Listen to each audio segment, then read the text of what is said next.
nanginginig. Ayan na, ayan na. Wala mo, palamig.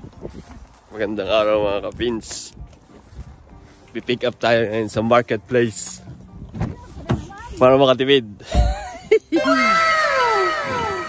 Kayo mag-judge mamaya kung okay o hindi okay. Kasi hindi mo pa binabayad ito. Uy. Mamaya. So yan, ngayon ay April 18, Friday.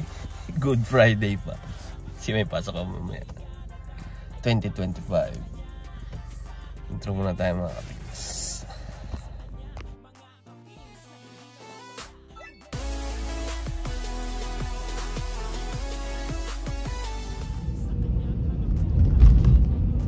Ito yata yung Pierre Marie. Yan ako nagpaano. Kaya nga sabi mo doon sa likod yung entrance mo. Ito. Ha? Yan. Dixon to yun. Dixon. Yan nga, Dixon Building. Yan ang ano ng X-ray. Ito. Dun sa gitna niya. Dito ako nagpa-park. Diretso lang. Kanan.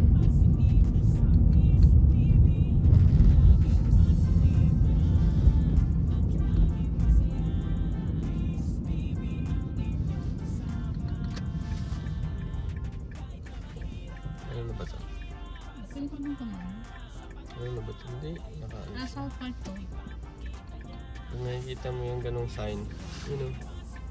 Yung plaka na yun nasa baba ng... Ay, oo, nakita ko na. Oh, no right turn. Siya nga lang mag-right pag Oh, gano'n. yeah.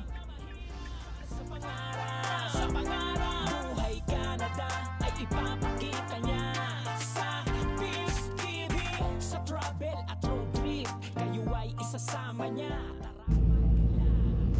Sa stoplight, right turn ka dyan.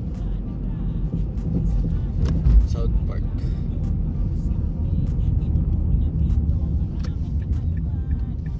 Ayun yung yan, di ba? Kay Lucknow, kay Tanito, kay Lori.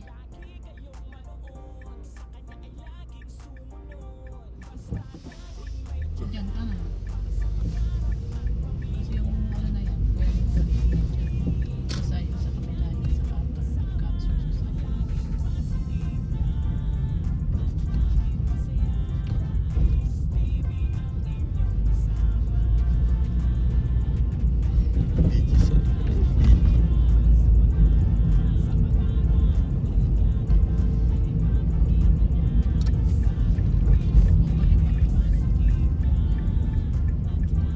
Pag ganito, emergency, ano ito ng mga bata? O anong banda?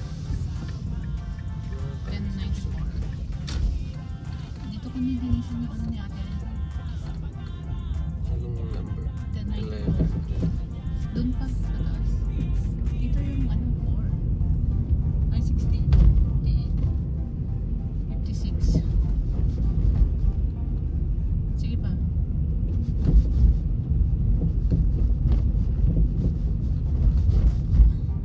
Yan na. 10. Ito nga. 10 minutes. Parking only.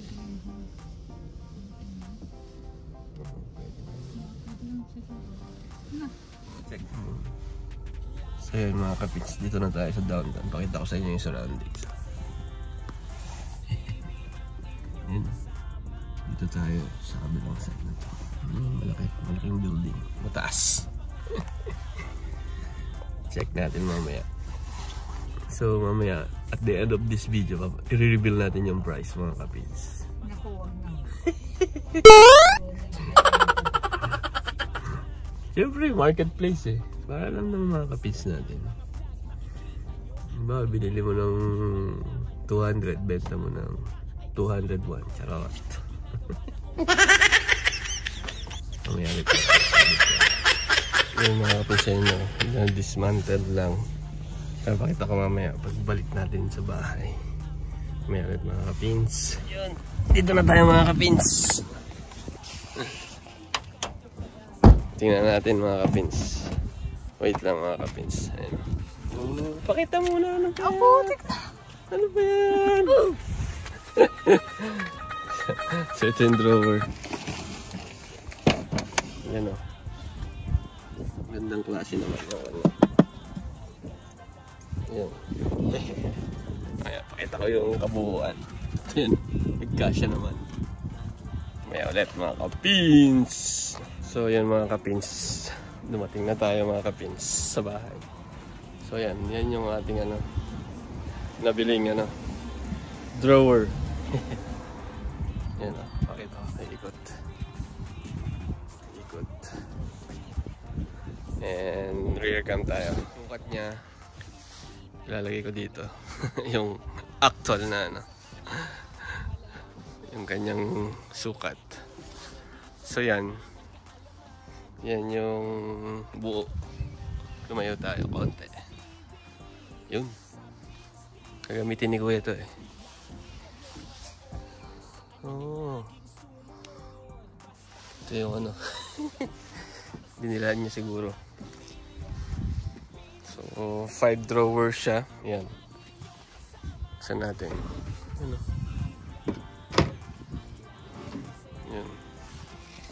So set kalating dangkal ko. 1, 2, 3 almost.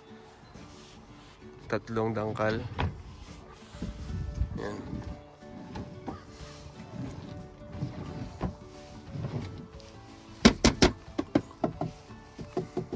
Yan, yung tunog. Yan, hindi naman siya hardwood. Yan o. Pero okay na to. Okay na to? Charot. Ito palagay yung mga pins. Yan. I-reveal na natin yung price niyan mga pins. I-reveal na natin yung price. So, ang price nito sa marketplace ay $150. So, that was around times 40, 6,000, no? 6,000 pesos. Ito. Pero nag-offer tayo ng 130. Binigay naman. So nakatipid tayo ng $20 or 800 pesos. So nakuha natin to in terms of dollars, $130 or around 5,200 pesos. So yun lang mga kapins. Salamat sa inyo and see you sa next one sa ating marketplace episode mga kapins. Bye. Ingat kayo lagi.